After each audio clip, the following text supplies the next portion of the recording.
पहले अयोध्या पैदल गए? हाँ जी, मैं ग्वालियर से अयोध्या पैदल गया था, फिर अयोध्या से माटी लेके आया हूँ। समथिंग मुझे 12, 13, 1400 किलोमीटर के समथिंग मुझे हो गया। आज मुझे 52वां दिन है चलते चलते पैदल।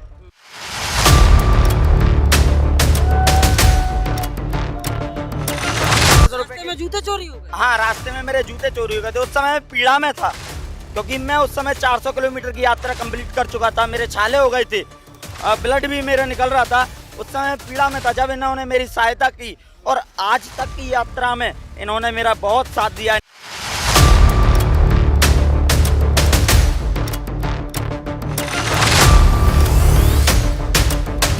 झांसी में बोला? हाँ, झांसी में बोला मुझसे। थोड़ा वहाँ से आगे निकल के आया तो एक सामने मस्जिद पड़ी थी। कुछ मेरे भाई लोगों ने मुझे पूछा कि भैया कहाँ जा रहे हो, तो मैंने उन्हें बताने के लिए जय श्री राम की घोष की, तो अंदर से एक महापुरुष निकल के आए। नाम नहीं जानता मैं क्या था उनका, या मैं सामाजिक तौर पे नहीं जानता कि कौन थे वो। जब वो महापुरुष निकल के आए तो मुझसे बोलते कि यहाँ से आगे चल, इस प्रकार के शब्द थे उनके। नमस्कार, इस वक्त हम झांसी से ओरछा वाली सड़क पे हैं और इसी सड़क पे हमें मिले हैं गोविंद शर्मा जी। गोविंद शर्मा जी से जब हम लोगों ने बात की तो इन्होंने बताया कि ये ग्वालियर के रहने वाले हैं और 4 जनवरी को ये ग्वालियर से अयोध्या के लिए रवाना हुए थे और वहीं से पैदल पैदल अयोध्या की मिट्टी लेके ओरछा राम राजा सरकार के लिए पहुंच रहे हैं। ओरछा यहाँ से करीब 10 से 12 किलोमीटर दूर है। मंजिल आ गई है, इसके पहले ये हमें मिल गए हैं। इनसे जानेंगे इनकी यात्रा कैसी रही और पैदल यात्रा का मकसद क्या है। गौरव जी, क्या मकसद रहा, क्यों निकले 4 तारीख को, क्या है मेन संदेश क्या है? मैं सिर्फ और सिर्फ जैसे मेरे प्रभु श्री राम का दरबार सज के तैयार हो गया है, अयोध्या में भव्य निर्माण हो गया है, योगी जी और मोदी जी की जो असीम कृपा रही और उन्होंने सनातन पे कृपा करते हुए जिस प्रकार हमारे भगवा ध्वज को इस प्रकार उन्होंने हिंदुस्तान के अंदर, अन्य हिंदुस्तान के बाहर भी जहाँ जहाँ भूमि है वहाँ वहाँ इस समय भगवा ध्वज लहराया है। तो जैसे ही मैंने सुना कि मेरे प्रभु श्री राम की प्राण प्रतिष्ठा का आरंभ होने जा रहा है, तो मैं तुरंत रह नहीं गया। मैं मेरे जैसे मन में उबाल सी मची और मैं 4 जनवरी को अयोध्या के लिए ध्वजा उठा के निकला ग्वालियर की भूमि से। और वहाँ मैंने 22 तारीख को प्राण प्रतिष्ठा में दर्शन करके जब मैं वहाँ पहुँचा तो वहाँ से मैंने तुरंत मेरे मन में आया कि क्यों ना 550 साल बाद पुनः एक बार ओरछा की धरती पे भी जय जय श्री राम गूंजी हो। तो वहाँ से मैंने जैसे ही श्री राम के चरणों की माटी उठाई और ओरछा राम राजा के लिए निकला, तो वहाँ से फिर मेरे कदम रुके नहीं और राम जी की इतनी बड़ी कृपा रही कि मैं वहाँ से पैदल पैदल चलकर आपके ओरछा सरकार के निकट आ चुका हूँ। आज आपकी निगाहों में देख ही रहे हैं आप। अच्छा, एक चीज़ बताओ, भगवान राम के तो और भी तमाम मंदिर हैं, ओरछा ही क्यों चुना आपने कि ओरछा अयोध्या से सीधे ओरछा जाएंगे? इसकी वजह ये है कि जहाँ मेरे अयोध्या में श्री राम जी बैठे हैं, वहाँ के लाल हैं, वो राघव रूप में बैठे हैं। 14 साल की उम्र में वहाँ मोदी जी ने प्राण प्रतिष्ठा करवाई है उनकी, और वहाँ के खेले हुए हैं, जो इस माटी में वो पले हुए हैं, बड़े हुए हैं, इस माटी में लोटे हैं, इस माटी को उन्होंने खाई है। और यहाँ जो राम जी बैठे हुए हैं, ये लंका जीतने के बाद मैया सीता को लेके आए थे और मर्यादाओं में आके ये यहाँ बैठे हैं। इनको मर्यादा पुरुषोत्तम श्री राम राजा कहा जाता है। ये वजह है इनकी अयोध्या से यहाँ माटी लाने की। मिट्टी कहाँ है? ये माटी है मेरे पास। इस माटी को मैं सर पे? जी, सर पे रख के, जैसे हमारे भरत लाल जी जिनके नाम से आज हमारा भारत भूमि खंड है, भरत लाल जी के नाम से, वो अपने चरण पादुका को अपने सर पे रख के लेके आए थे प्रभु श्री राम के यहाँ से, और अयोध्या में आके उन्होंने चरण पादुका रख के राज्य चलाया था। बस वही सोच एक मेरी थी कि मैं भी प्रभु की माटी अपने सर पे धारण करके और ओरछा सरकार में स्थापित करूंगा, उनका श्रृंगार करूंगा माटी से। कितने किलोमीटर चल चुके हैं? कितने किलोमीटर? ग्वालियर से पहले अयोध्या पैदल गए? हाँ जी, मैं ग्वालियर से अयोध्या पैदल गया था, फिर अयोध्या से माटी लेके आया हूँ। समथिंग मुझे 12, 13, 1400 किलोमीटर के समथिंग मुझे हो गया। आज मुझे 52वां दिन है चलते चलते पैदल। और मैं सारे रास्ते में मुझे राम जी की कृपा से कहीं कोई समस्या नहीं आई। जहाँ मुझे समस्या आई, मेरे प्रभु ने वहाँ मेरा साथ दिया।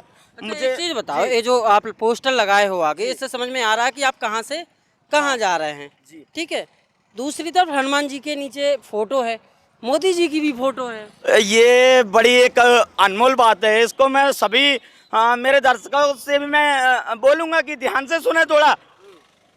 ये कोई अवतारी पुरुष नहीं है जैसे लोगों ने कहा है और इनको अवतारी भगवान बना दिया। नहीं, ये अवतारी भगवान नहीं है।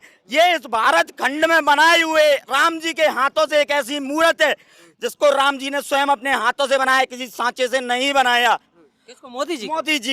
मोदी जी को राम जी ने स्वयं अपने हाथों से बनाया है। इनको इतना सुंदर रूप दिया है कि आज ये मेरे भारत में प्रथम पुरुष के नाम से पूजनीय है और मेरे राष्ट्रीय में सबसे बड़े महापुरुष बन के बैठे हुए हैं। और गद्दी इनको इसीलिए मिली है कि आने वाले वक्त में, ये 2013 के बाद जो वक्त हुआ था, उसमें राम जी की प्राण प्रतिष्ठा करवा के ये अपने आप का गौरव बढ़ाएं और अपने देश का गौरव बढ़ाएं। और ये कोई अवतारी रूप नहीं है, ये तो राम जी की बनाई हुई एक मूर्त है जो बहुत ही सुंदर है, बहुत ही भव्य है और अपनी आकर्षता विदेशों तक फैला रही है और देश की ताकत से लेके धर्म भी बढ़ा रही है। अच्छा, एक चीज बताओ गुरु, पीछे का पोस्टर दिखाओ जरा। पीछे भी एक ये पोस्टर लगाए हैं और सब कुछ लिखा है, जय श्री राम का नारा गूंजेगा हर गलियारा। तस्वीरें कुछ नीचे दो और हैं, ये साथी कहाँ गए आपके? ये जो दो फोटो हैं मेरे, ये साथी नहीं है।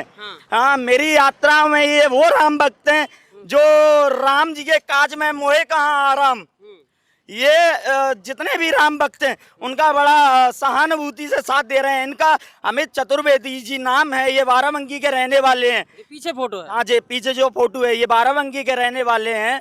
हाँ, रास्ते में लखनऊ के निकट मेरे जूते चोरी हो गए थे, मैं रात्रि में विश्राम कर रहा था तो इन भाइयों ने मुझे जूते दिलवाए नए 1500 रुपए के। में जूते चोरी हो गए? हाँ, रास्ते में मेरे जूते चोरी हो गए थे। उस समय पीड़ा में था क्योंकि मैं उस समय 400 किलोमीटर की यात्रा कंप्लीट कर चुका था, मेरे छाले हो गए थे, ब्लड भी मेरा निकल रहा था। उस समय पीड़ा में था जब इन्होंने मेरी सहायता की और आज तक की यात्रा में इन्होंने मेरा बहुत साथ दिया है। निरंतर मुझे फ़ोन करके ये पूछते रहते हैं कि भैया कोई समस्या है तो नहीं है। अगर मुझे कोई समस्या होती है तो मेरा ये साथ देते हैं। तो इनको मैं भी प्रोत्साहन दे रहा हूँ कि ऐसे लोग और सनातनियों की सेवा करें और उनमें ऐसे और अच्छे लोग जुड़ें। इसके लिए मैंने इनकी फ़ोटो ली है और मैं इनका गुणगान करते हुए जा रहा हूँ। जय श्री राम। अच्छा, ये तो हो गए अच्छे लोगों की बात, कुछ बुरे लोग भी मिलते हैं रास्ते? अब हाँ, बिल्कुल मिले, क्योंकि अच्छे हैं तो बुरे हैं, हर चीज़ का दो पहलू होता है। अगर कहीं अच्छे लोग हैं तो बुरे लोग भी हैं। जैसे कि एक तो दो लोग तो मुझे झांसी में ही मिल गए हैं और एक लोग मुझे कानपुर में मिले थे। मैं उनके होटल पे रुका था कानपुर वालों के पे और खाने की मैंने बोला था कि भैया मुझे खाना खाना है आपके होटल पे, पैसा दूंगा, मैं फ्री में नहीं खाता कहीं भी। मैं इतना रास्ता हो गया, मैंने कहीं फ्री में नहीं खाया, मैं सब जगह पैसे देते हुए आया हूँ। तो जब मैंने वहाँ उनके यहाँ बैठा तो उन्होंने कहा ये झंडा वंडे हटाओ। तो मेरा वहाँ थोड़ा सा झगड़ा भी हुआ था। बकाया मैं नहीं चाहता कि किसी गरीब का मैं वीडियो बनाऊं और किसी गरीब को मैं सताऊं। तो मैं थोड़ा सा बहस करके फिर वहाँ से आगे चल दिया, जय श्री राम की घोष करके। आपके झांसी में एक जगह चाय के लिए रुका, मैं वहाँ बोला मैं बीएसपी पार्टी का हूँ, कौन सी पार्टी होती है जो भी, मैं पार्टियों की बात नहीं करूँगा, मैं राजनीतिक आदमी नहीं हूँ, मैं धर्म का प्रचार करने निकला हूँ। वो बोला मैं इस पार्टी का हूँ, उस पार्टी का हूँ और ये राम जी के झंडे हटाओ। मैंने कहा ये राम जी से पार्टी का क्या संबंध है तेरी का? और उसको मैं दो चार शब्द बोल के मैंने उसको समझाया कि जिस राम की भूमि पे तू रह रहा है उस राम जी को ही बोल रहा है कि यहाँ से हटाओ। झांसी में बोला? हाँ, झांसी में बोला मुझसे। थोड़ा वहाँ से आगे निकल के आया तो एक सामने मस्जिद पड़ी थी। कुछ मेरे भाई लोगों ने मुझे पूछा कि भैया कहाँ जा रहे हो, तो मैंने उन्हें बताने के लिए जय श्री राम की घोष की। तो अंदर से एक महापुरुष निकल के आए, नाम नहीं जानता मैं क्या था उनका, या मैं सामाजिक तौर पे नहीं जानता कि कौन थे वो। जब वो महापुरुष निकल के आए तो मुझसे बोलते कि यहाँ से आगे चल, इस प्रकार के शब्द थे उनके। कुछ लोग बता रहे थे कि वो फौजी हैं या कुछ लोग बता रहे थे कि वो असामाजिक तत्व हैं। तो मुझे नहीं पता कंफर्म कि वो कौन थे। यहाँ से चल, तो मैंने उनसे वजह पूछी कि यहाँ से चला तो जाऊँ, पर आपकी वजह क्या है यहाँ से जाने की? क्या मस्जिद है इसलिए आप मुझसे बोल रहे हो? या मस्जिद या मंदिर के विवादों में मैंने तो कहीं नहीं बोला कि आप यहाँ से जाओ, आप मुझसे इस प्रकार से नहीं बोल सकती। मैंने उनसे बोला हाँ, अगर आप असामाजिक तत्व हो तो मुझसे इनडायरेक्टली बोलो कि हाँ मैं मस्जिद के सामने आप खड़े हो और मैं जय श्री राम का घोष कर रहा हूँ इसलिए भगा रहे हो आप मुझे। तो मैं उनको जवाब देता और फिर भी मैंने उनको जवाब दिया कि ये मेरे राम राजा की भूमि है, जय घोष तो मेरा कर्तव्य बनता है, उसी के लिए तो ध्वजा लेके मैं निकला हूँ। और मैंने फिर भी वहाँ जय घोष की और मैं वहाँ से बड़े प्रेम से जय घोष करते हुए निकला। जय श्री राम। गौरव शर्मा जी हैं, ग्वालियर के रहने वाले हैं। गोविंद शर्मा जी ग्वालियर के रहने वाले हैं। 4 जनवरी से निकले हुए हैं अयोध्या के लिए। अयोध्या से सर पे मट्टी लेके, खास बात यह है कि भरत जी की तरह, जैसे भरत जी ने खड़ाऊं लेके गए थे वो, ऐसे ये मिट्टी लेके जा रहे हैं ओरछा राम राजा सरकार के लिए। और साथ में मोदी जी की फोटो। अच्छा, राहुल गांधी की क्यों नहीं लगाई? हाँ, राहुल गांधी तो बहुत अच्छे इंसान है इसलिए उनकी नहीं लगाई मैंने। बकाया वो गठबंधनों की तो करो तैयारी, आ रहे हैं भगवाधारी। और उनको तो मैं एक भूत पिशाच मानता हूँ, जिनको ना तो बोलना आता और ना उनको बात करना आती। उनको तो ये भी नहीं पता है कि राम राजा की प्राण प्रतिष्ठा हो रही है, उसमें क्या हमें करना चाहिए। और धर्म बताते हैं अपना हिंदुओं में। उनको तो ये भी नहीं पता कि मेरे प्रभु के चरण वहाँ पड़े हैं अयोध्या में, वहाँ मुझे जाना चाहिए या नहीं जाना चाहिए, उनको इस चीज़ का भी ज्ञान नहीं है। और असामाजिक कई प्रकार के तत्व हैं, तो उनके लिए तो कुछ कहना नहीं चाहूँगा। सिर्फ मैं 2 शब्द कहना चाहूँगा कि भूत पिशाच निकट नहीं आवे, महावीर जब नाम सुनावे। तो वो कहाँ से आ जाएंगे फिर? वो तो एक जीते जागते इस धरती पे गंदगी घूम रहे हैं, तो गंदगी तो वहाँ के लायक नहीं है। वहाँ सिर्फ अच्छे लोग जा सकते हैं और कोई नहीं। भूत पिशाचों की वहाँ जगह नहीं है, वहाँ से तो भागते हैं भूत पिशाच। और हाँ, इनका भी एक वक्त आएगा, इनको भी जय श्री राम का नारा देना पड़ेगा। आज नहीं तो कल देना पड़ेगा, जब ये मरेंगे और मरघट खाने जाएंगे, जब इनके पुरखे बोलेंगे जय श्री राम, जय श्री राम, राम राम सत्य है, राम राम सत्य है। इसका अगर प्रमाण देखना है तो अयोध्या जाओ और अयोध्या जाके देख के आओ कि राम का नाम सत्य है। वहाँ गूंज रही है जय जय श्री राम के नारे की ध्वनि पूरे अयोध्या में, पूरे हिंदुस्तान में, पूरे वर्ल्ड में आज गूंज रही है। जैसे कि आपने सुना होगा सऊदी अरब में मुस्लिम कंट्री है, पूरी इस्लामिक स्टेट है, वहाँ राम जी का भव्य और दिव्य दरबार, इतना बड़ा दरबार बन के खड़ा हो गया है। वो तो सारे राम विरोधी थे एक समय, है कि नहीं? और आज वही जय श्री राम के नारे से पूरे अपने सऊदी अरब को दिन रहोगे ओरछा में? रहे हैं। मैं समथिंग 4 दिन ओरछा में रहूंगा। 4 दिन ओरछा में रहने के बाद मैं अपनी यात्रा को पुनः वहां से ध्वज उठा के बागेश्वर धाम जाऊंगा। बागेश्वर धाम के बाद मैं पुनः अपनी ध्वजा, पैदल? हाँ जी पैदल। मैं वहां से पुनः अपनी ध्वजा को उठा के खाटू श्याम जाऊंगा। खाटू श्याम के बाद जहाँ मुझे राम जी आज्ञा देंगे मैं वहाँ जाऊंगा। पैदल पैदल जी पैदल पैदल। कब तक चलते रहोगे? मैं समथिंग 3 साल का मेरा टारगेट है। नर्मदा यात्रा पूरी करने के बाद मैं अपनी यात्रा को समापन दूंगा।